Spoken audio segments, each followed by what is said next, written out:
শহরের রাস্তা ও ফুটপাত দখলমুক্ত রাখতে কঠোর অবস্থান নিল আগরতলা পুর নিগম। মঙ্গলবার শহরের মন্ত্রীবাড়িরও সহ বিভিন্ন গুরুত্বপূর্ণ এলাকা পরিদর্শন করেন আগরতলা পুর নিগমের মেয়র দীপক মজুমদার। এ সময় তিনি স্পষ্ট বার্তা দেন, রাস্তা কিংবা ফুটপাত অবৈধভাবে দখল করা হলে আইন অনুযায়ী কঠোর ব্যবস্থা নেওয়া হবে। এদিন পোস্ট অফিস চৌমুহনী থেকে শুরু করে নেতাজি চৌমুহনী পর্যন্ত বিস্তীর্ণ এলাকা ঘুরে দেখেন মেয়র। পরিদর্শনের সময় তাঁর সঙ্গে ছিলেন mayor in councillor Ratna Dutta, পুর নিগমের অন্যান্য জনপ্রতিনিধি ও সংশ্লিষ্ট আধিকারিকরা। পরিদর্শনকালে রাস্তা ও ফুটপাতের বর্তমান অবস্থা, যান চলাচলের সুবিধা এবং অবৈধ দখলের অভিযোগ খতিয়ে দেখা হয়।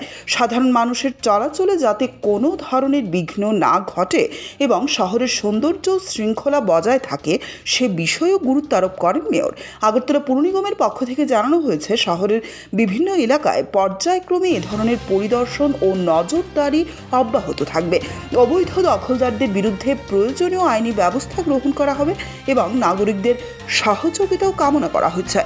আগরতলা পুর নিগমের আমাদের ধারাবাহিক একটা নীতি থাকে, তার আগরতলা শহরকে যানজট করা এবং যারা দোকানদাররা থাকেন বা ব্যবসায়ীরা থাকেন, জনগণের যে চলার পথ ফুটপাত দখল করে যারা ব্যবসা করেন তাদের বিরুদ্ধে আমাদের অভিযান চলছে, আগামী দিনে চলবে। আজকেও আমরা দেখতে এসেছি রণপুরে এই পশ্চিম দিয়ে মন্ত্রীবাড়ির যেটা নেতাজি চৌমুহনী অবধি যে পাশের দোকানদের দুদিন ধরে তারা ট্রেনের উপরে ব্যবসা করছিলেন, কিন্তু আমাদের মনে হচ্ছে যে এটা একটা যানজট তৈরি করা হয় এবং নিচে ব্যবস্থা ব্যাঘাত হয়। শহরে জলটা জমে থাকে এই জায়গাটা অনেকক্ষণ, যেহেতু ড্রেনগুলি করা যায় না, কর্তৃপক্ষের পক্ষ থেকে ড্রেন কভারিং করা কাজ শুরু হয়েছে, কিন্তু এই জায়গাটা এসে বন্ধ হয়ে গেছিল, এই দোকানগুলির জন্য করা যাচ্ছে না।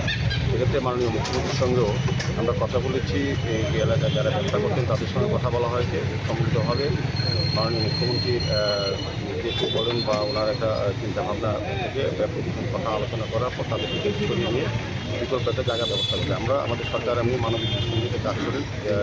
যতটা সম্ভব যারা ব্যয় নিয়ে থাকেন তাদেরকেও পুনর্গঠন করার চেষ্টা করা হচ্ছে, কিন্তু সার্বিকভাবে সার্বিক মানুষের যাতে যান চলাচল এবং মানুষের চলাচল করতে পারেন, বর্ষাকাল যাতে না জমে সেদিকে ব্যবস্থা রাখতে আমাদের রাজ্য সরকারের নিগম, পূর্ত দপ্তর, নগর দপ্তর নার্সিং আজকে আমরা এই জায়গাটা বিক্রি করছি। তাদেরকে বলা হয়েছিল তাদের দোকানপাট সরিয়ে নিতে, সর্ব উদ্যোগী তারা দোকানপাট সরিয়ে নিয়েছে।